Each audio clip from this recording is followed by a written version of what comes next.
Assalamualaikum warahmatullahi wabarakatuh. Kembali lagi dengan Operator Bintan dengan saya Mr. Wijaya. Baiklah, kali ini kita akan membahas 9 hal yang terkait tentang dana BOS tahun 2023, dan materi ini saya dapatkan dari webinar 2023 1 bulan yang lalu. Kemungkinan disimak baik-baik ya. Yang pertama, perubahan istilah atau nama. Mulai tahun 2023, dana BOS, BOP PAUD, dan BOP kesetaraan menjadi bagian dari BOSP, yaitu Bantuan Operasional Satuan Pendidikan. Sebagai contoh, dana BOS terdiri dari yang ini: BOSP reguler, BOSP kinerja, BOSP sekolah penggerak, ataupun BOSP PAUD reguler, BOSP PAUD kinerja penggerak, ataupun BOSP kesetaraan reguler, BOSP kesetaraan kinerja. Nah, ini semua penggabungan untuk apa? Untuk memudahkan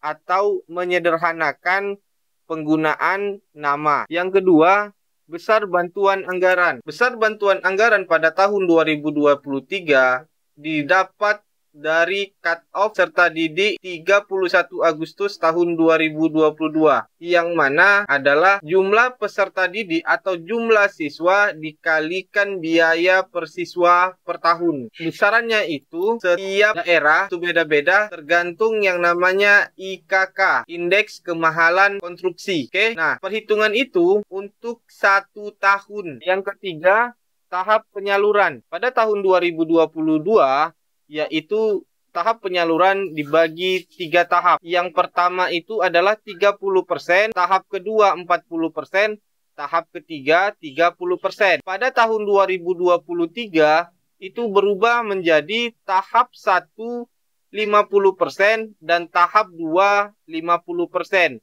atau bisa dibilang 1 tahap 1 semester. Paling cepat disalurkan pada bulan Juli dan bulan Januari. Yang keempat, penerimaan dana. Penyaluran dana BOS tahun 2023 itu berbeda dengan tahun 2022, yang mana penerimaan dana BOS tahun 2023 dipengaruhi oleh sisa dana BOS tahun 2022.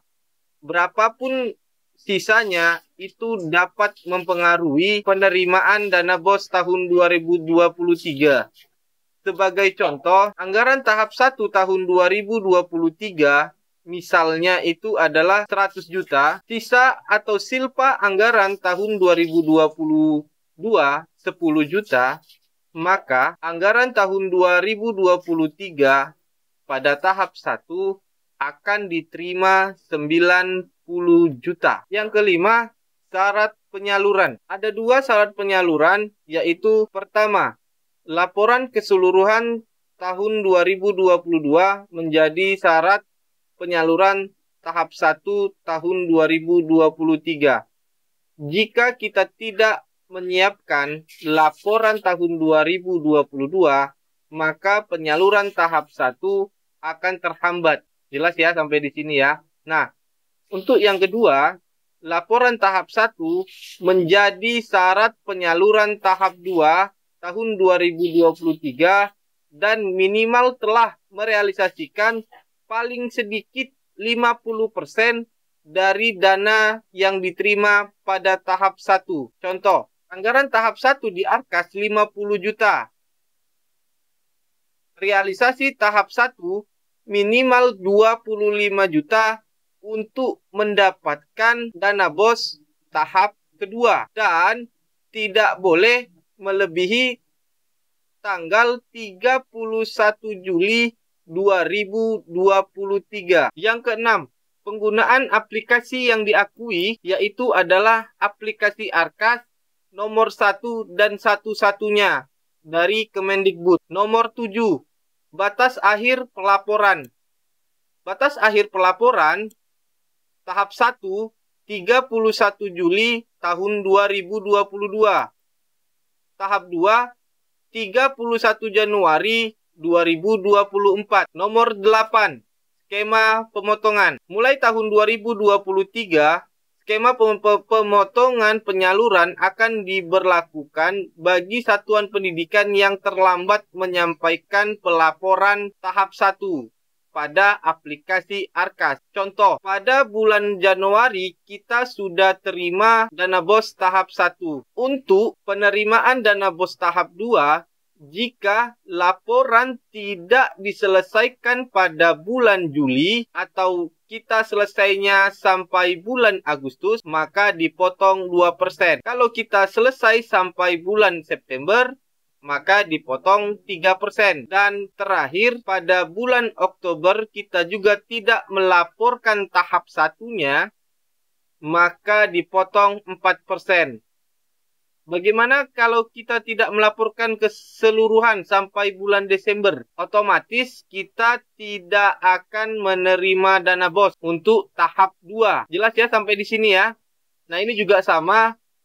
Jika tahap 2-nya kita tidak melaporkan sampai bulan Januari, kita tidak akan terima dana BOS lagi. Atau jika diterima, maka ada skema pemotongan seperti ini. 2%, 3%, 4%, April 4%, 4%. Kenapa ini dilakukan? Karena ini adalah sebagai punishment yang diberlakukan dari Kemendikbud.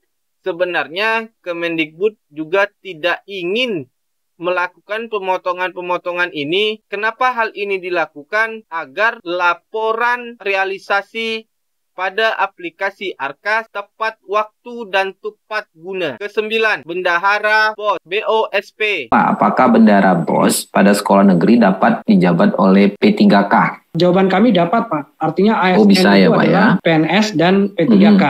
Nah, itu kami PNS dan P3K. Boleh ya, Pak ya? Pengaturannya kami mengatur demikian, Pak, bahwa P3K boleh dapat menjabat sebagai bendahara BOS. Mungkin itu, Pak. Oke, siap-siap. Oke, berarti bisa ya, Pak ya, bahwa P3K bisa menjadi bendahara BOS juga. Catatan Bapak dan Ibu, jadi disampaikan Pak Simon bahwa bukan hanya PNS, tapi juga P3K bisa menjadi bendahara BOSP.